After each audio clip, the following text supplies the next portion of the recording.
Hey, thanks for making it to Veterans Info Tap. I'm glad you made it. There is a new piece of legislation out there for us as veterans. This is a really good piece of legislation that I wanted to share with you. It's bipartisan. It's coming out of the Senate, and it's essentially working to revise or revamp the access to travel benefits. So I wanted to share that with you. It just came out yesterday, the press release anyway, on this piece of legislation. It's coming out of the Senate Veterans Affairs Committee with the chairman, Jon Tester, leading the charge on it. So the basic headline is that Tester introduces this bipartisan bill to improve access for veterans travel benefits. So wanted to dive into that for you. Hit the thumbs up for me, subscribe, share with a friend, all that good stuff. Helps to expand the reach. And if you're not a member, consider joining. It does help out the channel a lot. And it also helps me to find you guys in the comments. All right, so jumping into it here. This just came out yesterday, which was October 16th. So moving on.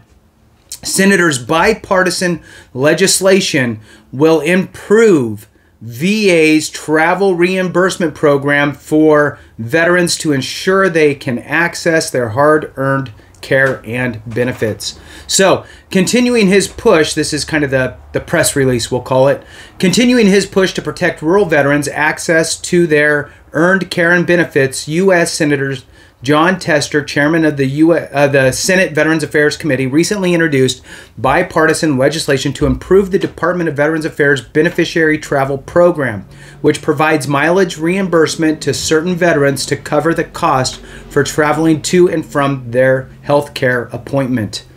So many of us have to travel a decent distance anyway, right? It's look, the VA is not like Starbucks. They're not on every single corner, right? So his quote here is a Montana quote because he is from Montana. So this is his quote. In Montana and rural America, travel benefits are essential to making sure veterans can access the care and services they earned, no matter where they live, said Tester. That's why we introduced our bipartisan bill to make sure VA's travel reimbursement program works better for rural veterans who rely on it to access life-saving medical appointments. This is an issue I have heard from veterans all across Montana. Again, he's a Montana senator. That's why he's mentioning Montana. But this is a federal agency, and the bill would be covering America. So, and I won't stop pushing until VA fixes this critical program. The Senators' Road to Access Act would require, so that's the name of it.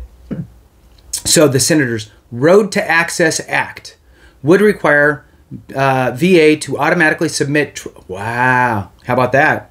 Would require VA to automatically submit travel claims for eligible veterans receiving care at VA facilities who also meet any one of the following conditions. If you have a 50% or higher service-connected disability rating, has a disability as defined by the Americans by the Americans with Disabilities Act of 1990, so that's the ADA, lacks reasonable access to the new digital claim system, such as lacking a reliable telephone or internet service or devices, or relies on a caregiver or other source to submit their claims. So, if you meet any one of those four things, and they're talking about the claim for mileage reimbursement, then they will automatically submit that for you. Now, my question is, how do they know if you lack reasonable access to the new digital claim system, such as internet service and what have you, or that you're relying on a caregiver or other source to submit your claim for you because it's just too cumbersome or what have you? Not sure. There must be a checkbox or something that they're going to do or ask you a question.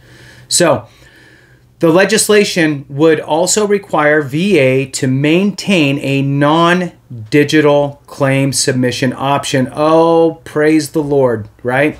How many of you go, man, I missed that paper? So the VA healthcare systems that I've been to in my time used to have, at everyone I went to, but they all went away with COVID, was a little box with like a clipboard with a little sheet on there where you could put in your for your mileage request. You just drop it in the thing and it's done. So maybe they're bringing something like that back. So the legislation would also require VA to maintain a non-digital claims submission option for veterans, such as paper claims. I hope you hung on and are hearing this, because that's a really important piece, I think, for a lot of us. A lot of us like the old school, let me just fill out the form and just send it in. It's like 5 pieces of information, right? So to accept veterans' travel claims up to 180 days after the date of eligible travel, outstanding, compared to the current 30-day window. Huge. I hope you're hanging on, because like I've said before, there are nuggets through things, and you know, I'm not going to pick and choose what things I pull out and put in the front. I'm just going to go through it and talk about it as we hit them. So that's outstanding. So the legislation would also require VA to maintain that non-digital claim submission option, which is the paper claim. So that's awesome. And expand it from a 30-day window to a 180-day window to be able to submit that claim in the event that, you know, maybe you filled it out at home and you were going to drop it in the mail. And, you know, I'll tell you, what happens to me is, one day I go and I open up a drawer, like a junk drawer, and then I start seeing, like, you know, I flip through a couple things and I find mail in there that I had left out maybe on a counter, so I would remember it because I would see it, but my wife would take it and put it in the drawer. Next thing I know, it's been, you know, 20 days. So then I'm hustling trying to get it in the mail or whatever. So, the 180 days would be nice for those types of situations, just saying. All right. So, and to improve outreach to veterans about the reimbursement process. This is all good stuff so far. I'm pro it.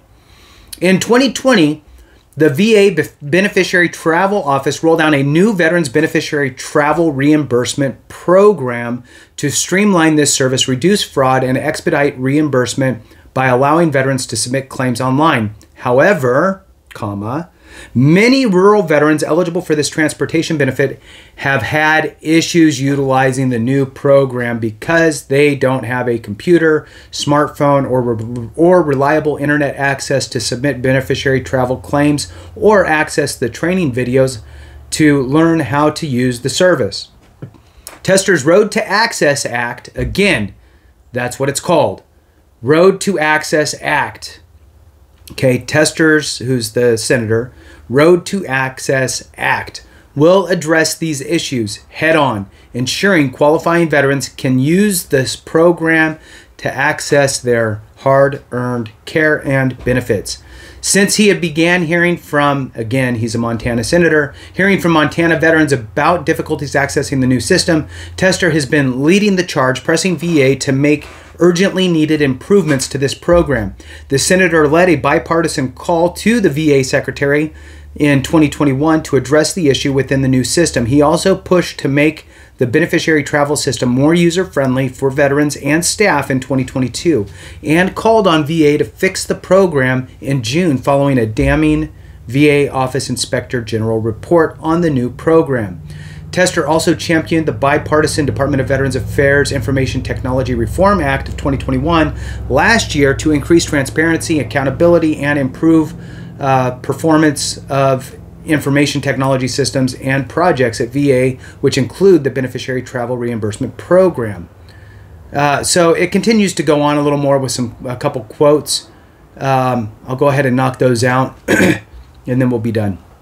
So, as a veteran living in rural Montana, I have been very frustrated with the VA's new travel reimbursement program because it requires a lot of advanced tech knowledge and equipment a lot of us veterans don't have access to, said Lewis Eldridge, a veteran from Plains, Montana. I should not have to meet with the beneficiary travel staff in person each time I want to access this benefit. I am grateful to Senator Tester for his leadership to fix this program to ensure Montana veterans like myself can get reimbursement or reimbursed for accessing the health care we have earned and need. The Road to Access Act, introduced in the 118th United States Congress, is a critical step in addressing excessive delays and inefficiencies in the VA beneficiary travel reimbursements, said Ginger B., a VA caregiver in Montana. Veterans are currently subjected to a cumbersome, yes, good word, cumbersome electronic, I don't even file for them. I mean, you know, and I think that I can figure it out, but I'm like, well, I haven't even tried, to be honest with you. I've heard so many horror stories from my friends that I'm like, yeah, forget it. I just don't even want to go through it. Try to limit the amount of frustration, right? So veterans are currently subjected to a cumbersome electronic application process, lack of access to essential technology, inability to track claims progression, excessive application approval delays, and unacceptable reimbursement times, often exceeding 180 days. This puts extreme financial burdens on our veteran population and inhibits their ability to seek the VA medical care and services they have earned and deserve through their selfless service to this nation. I urge Congress to act by passing this legislation and providing our veterans relief from navigating the current beneficiary travel application process, which is both inadequate and inefficient. Our veterans deserve better. That's a great, I mean, that's almost, you could copy and paste that, change a little bit of it, and use that as your email to your elected officials, both on the House and Senate side. So with that, we'll go ahead and conclude it there. Thank you guys so much for watching. I appreciate you. Have a great one. And remember, if we don't take care of each other, something went wrong.